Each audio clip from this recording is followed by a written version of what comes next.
2025년 대한민국의 가을, 단풍은 어느 해보다 붉지만 그 빛깔 아래에는 시대의 거대한 전환이 만들어낸 서늘한 통증이 배어있다. 과거에는 당연했던 것들이 더는 당연하지 않게 된 시절. 자식의 성공을 제 인생의 전부라 믿었던 한 세대의 등 뒤로 차가운 바람이 불기 시작했다. 이것은 단순히 어느 한 가정의 불화나 개인의 서운함에 대한 이야기가 아니다. 어쩌면 우리 모두가 마주한 거대한 시대의 질문일지도 모른다. 당신의 마음속에는 어떤 서운함이 자라고 있는가?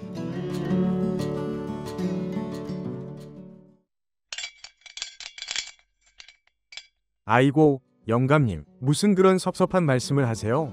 신세는요? 저희야 영감님 오시면 좋죠. 그렇지, 엄마? 좋고 나쁘고가 어디 있어. 다들 그렇게 사는 거지. 근데 영감님은 아들네 집이 편하실 텐데 왜 굳이 우리 집에 와서 이러고 계신데. 또 싸우셨구만, 아들하고. 싸우긴. 내가 무슨 힘이 있다고 싸우겠냐. 그냥 서운해서 그렇지. 평생 모은 돈 다 털어서 공부시키고 장가 보내고 집 사주고 나는 이제 껍데기만 남았는데 그놈은 애비가 아픈지 어떤지 전화 한 통이 없어. 많이 바쁜가 보죠, 영감님. 요즘 젊은 사람들 자기 앞가림하기도 벅차다잖아요. 저만 해도 월급은 그대로인데 기름값이며 애들 학원비며 안 오르는 게 없으니 숨이 턱턱 막힐 때가 한두 번이 아니에요. 바쁘긴 뭐가 바빠. 화장실 갈 시간은 있고 애비한테 전화할 시간은 없다는 게 말이 되는 소리냐? 내 말은 그게 아니고 영감님, 요즘 세상이 다 그런 법이에요. 자식한테 기대하는 것만큼 어리석은 게 없어. 내가 늘 말하잖아, 숙이라. 부모는 그냥 내어주는 나무 같은 거라고. 열매 다 따먹고 나면 그늘이라도 내어주고 나중엔 땔감이 되어주는 게 부모야. 뭘 바라. 바라는 사람이 바보지. 형수님 말씀이 너무 야박하십니다. 내가 큰 걸 바랍니까? 그저 주말에 전화 한 통, 아버지 별일 없으시냐 그 말 한마디 듣자는 건데 그게 그렇게 큰 욕심입니까? 제가 실패한 인생입니까? 아이고, 엄마는 꼭 그렇게 말씀을 하신다.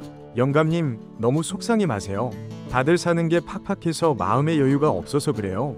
그래도 뭔가 좀 이상하긴 하네요. 아무리 바빠도 전화 한 통 할 시간이 없다는 건. 이상할 게 뭐 있어. 그게 요즘 세상이야. 자식은 원래 그런 물건이라고 생각하면 마음 편해. 기대가 크니까 실망도 큰 법이지. 기대. 그래, 내 기대가 너무 컸던 게지. 평생 자식 하나만 보고 살았던 내 인생이 잘못된 거였어. 아이고, 영감님, 그런 소리 마세요. 영감님만 그런 게 아니에요. 내가 아는 사람 중에는 더한 사람도 있었어. 누구요? 엄마? 또 누구 얘기를 하시려고? 너는 몰라도 돼. 저 건너 마을에 살던 순자 엄마라고 있었어. 영감님처럼 아들 하나만 보고 사는 사람이었지. 그 양반 남편 일찍 여의고 시장에서 생선 팔아 평생 모은 돈으로 아들놈 유학까지 보냈어. 비린내 뺀 손으로 밤새 돈을 세면서도 아들 편지만 받으면 그게 사는 낙이라고 했지. 그게 그 양반의 자부심이었어. 그래서 그 아들은 성공했습니까? 성공했지. 하고 말고 미국 가서 박사까지 되고 한국 와서 대학 교수가 됐으니까. 동네 사람들이 다들 부러워했어. 저 집은 이제 고생 끝이라고. 근데 딱 거기까지였어. 그 아들놈이 장가를 가면서부터 변하기 시작하더라고. 그 며느리라는 게 아주 깍쟁이였거든. 어머님, 저희도 빠듯해요. 미국 물가가 얼마나 비싼데요. 입만 열면 돈 타령이었지. 그래서 어떻게 됐는데요, 엄마? 어떻게 되긴. 처음엔 명절에나 겨우 얼굴 비추더니 나중엔 전화도 뜸해지더래. 순자 엄마가 아프다고 기별을 해도 바쁘다는 핑계로 찾아오지도 않는 거야. 어머니, 병원비는 보내드릴게요. 하지만 저희도 먹고 살기 힘듭니다. 딱 이 소리만 하더라는 거야. 그 양반 평생 모은 돈 다 털어 아들 뒷바라지 했는데 정작 자기가 아프니까 돈 몇 푼 붙여주는 걸로 도리를 다 했다고 생각하는 그 아들놈 때문에 매일 밤을 울었어.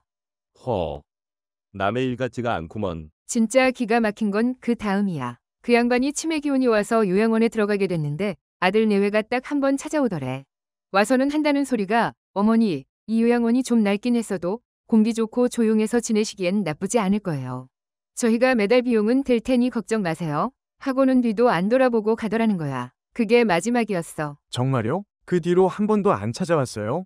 안 왔어. 1년 뒤에 그 양반 쓸쓸하게 요양원에서 눈 감았는데 장례식장에도 며느리는 얼굴도 안 비추고 아들놈만 와서 마지못해 절 몇 번 하고 가더래.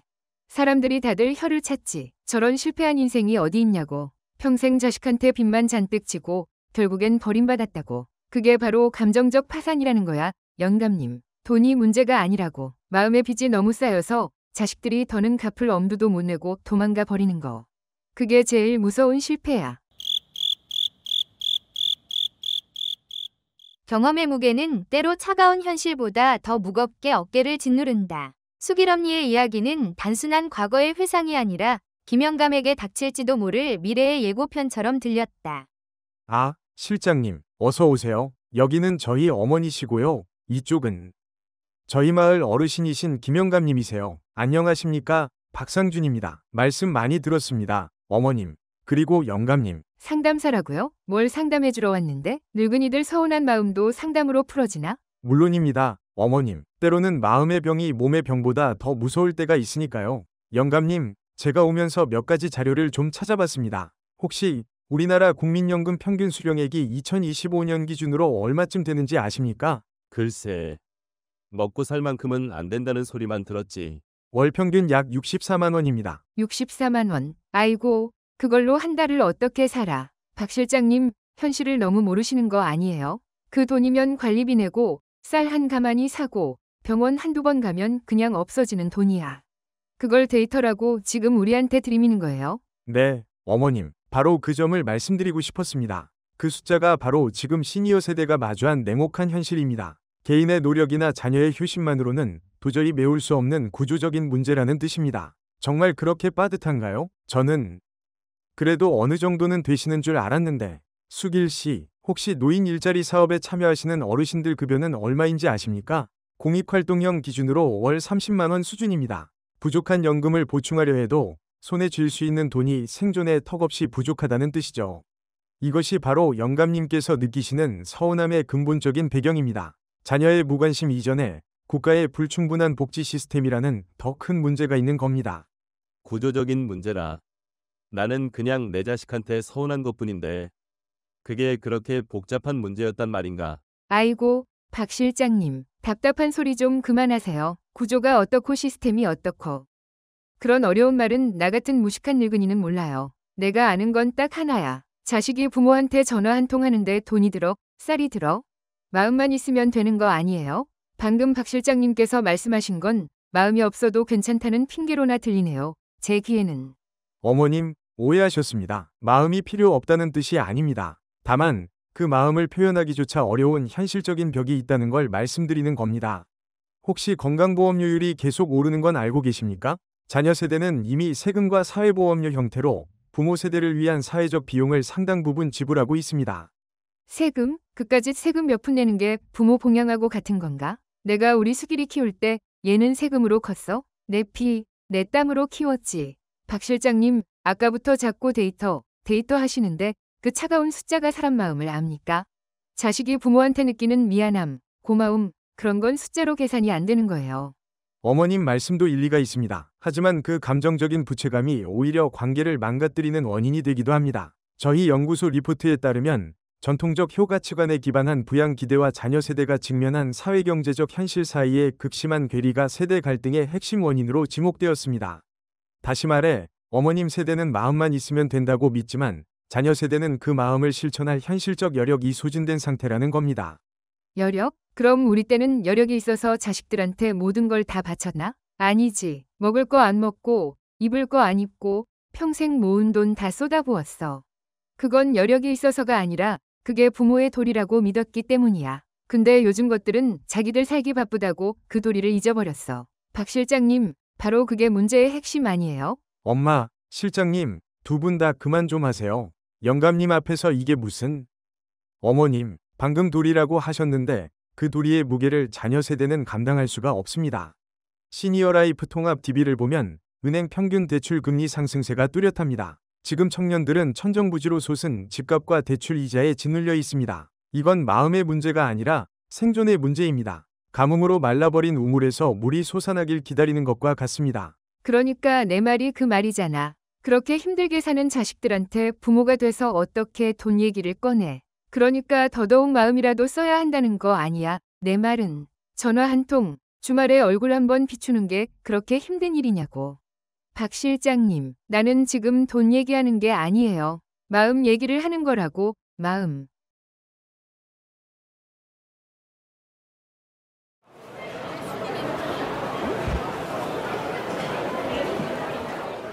아버지, 정말 이것만 있으면 저 성공할 수 있습니다. 제가 다 알아봤어요. 이목에 이만한 가게 얻으려면 권리금만 해도 얼만데요. 이건 정말 거저나 다름없습니다. 그때 그놈의 눈이 저렇게 반짝이는 걸 처음 봤었다. 제 어미는 반대했었지. 장사는 아무나 하는 게 아니라고. 저 애가 뭘 안다고. 저거 다 우리 노후 자금이에요. 우리 평생 모은 돈이라고요. 괜찮아. 내 아들이야. 지가 허튼 짓 할 놈이 아니야.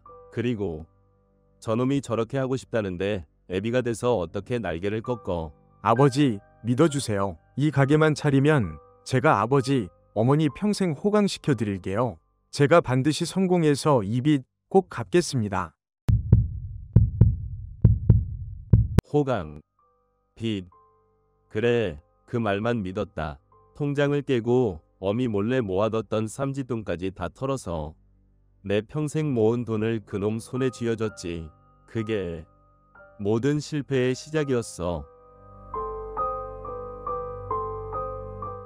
내 인생은 실패인가? 내가 뭘 잘못한 거지? 평생 자식 하나 잘 되라고 평생 모은 돈 그거 하나 믿고 살았는데 그게 다 헛된 기대였단 말인가? 영감님, 왜 그러세요? 기운 내세요. 수길엄니 말대로 순자 엄마처럼 되는 건가? 자식한테 모든 걸 다 주고 결국엔 버려지는 건가? 박 실장 말대로라면 내 아들놈이 나한테 이러는 게 당연한 세상이 왔다는 거고.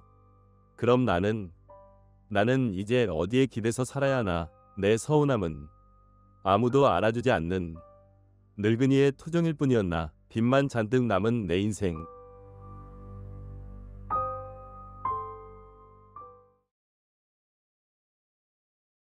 마당까지 시끄러운 소리가 들리더니만 다들 모여 있었구려. 아, 선생님, 어서 오세요. 영감, 표정이 왜 그렇소?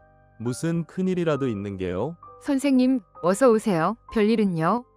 그냥 세상 돌아가는 얘기 좀 했지요. 내가 오면서 들으니 한쪽에서는 경험을 이야기하고 다른 한쪽에서는 현실을 이야기하고 있더군. 다들 자식에게 무엇을 받아야 할지만 이야기하고 있어. 맞는 말이오. 다들 자기 입장에선 틀린 말이 하나도 없어. 그런데 말이오. 혹시 이 시대에 어른이 된 자식에게 좋은 부모가 된다는 건 무엇인지 생각해 본 적은 있으신지? 좋은 부모. 나는 평생 좋은 부모가 되려고 애썼다. 그런데 어른이 된 자식에게 좋은 부모란 건 대체 뭐란 말인가? 어른 된 자식한테도 부모는 부모지 무슨 좋은 부모가 따로 있나. 아낌없이 내어주는 게 좋은 부모지. 근데 정말 그게 다일까? 관계의 재설정. 결국 그 문제로군. 경제적 지원이나 전통적 권위가 아닌 새로운 관계 맺음의 방식. 내가 데이터로만 설명하려 했던 것의 본질이 저 질문에 있구나. 선생님의 질문은 한 번도 생각해 본 적 없는 질문이다. 나는 우리 엄마에게 좋은 자식일까? 또 나는 나중에 내 자식에게 좋은 부모가 될 수 있을까? 보게 자네들조차 무엇이 진짜 문제인지 모르고 있지 않은가? 숙이라. 내가 아들놈한테 전화를 한번 해봐야겠다. 영감님, 그래. 그놈도 지 시대를 사느라 힘들겠지.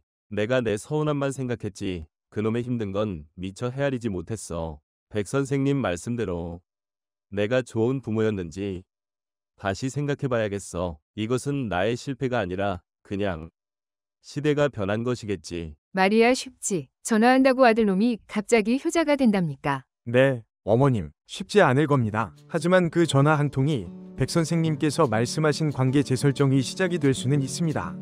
비난이나 강요가 아닌 한 명이 독립된 성인으로서 자녀의 삶을 존중하며 자신의 마음을 전하는 것. 그것이 지금 시니어 세대에게 가장 필요한 소통 기술입니다. 영감, 오늘 아주 어려운 숙제를 하나 얻었구려.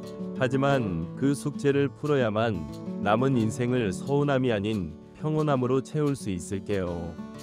백 선생님의 질문은 명쾌한 해답을 주지 않았습니다. 오히려 풀기 어려운 숙제만을 남겼습니다. 하지만 때로는 정답을 찾는 것보다 올바른 질문을 마주하는 것이 더 중요할 때가 있습니다. 김영감의 전화기는 과연 아들에게 연결될 수 있을까요? 그리고 전화기 너머에서 들려올 목소리는 그의 서운함에 씻어줄 수 있을까요? 결국 성공적인 노후를 결정하는 진짜 열쇠는 상속할 재산의 규모가 아닐지도 모르오. 예측 불가능한 변화에 대응하는 관계의 재설정 능력, 부양받는 부모라는 정체성에서 벗어나 자녀 인생의 파트너로서 자신을 재정의하는 인지적 대전환. 그것이 바로 불확실한 노후를 헤쳐나갈 가장 강력한 심리적 안전자산이 아니겠소. 오늘의 이야기는 우리에게 묻고 있습니다. 뼈아픈 실패담에서 나온 수길언니의 경험의 지혜를 따라야 할까요? 아니면 차가운 현실을 보여주는 박 실장의 객관적인 데이터를 믿어야 할까요? 당신이라면 어떤 선택을 하시겠습니까? 늘봉마을의 가을밤은 희망과 과제라는 빛과 그림자를 남긴 채 조용히 깊어만 갑니다.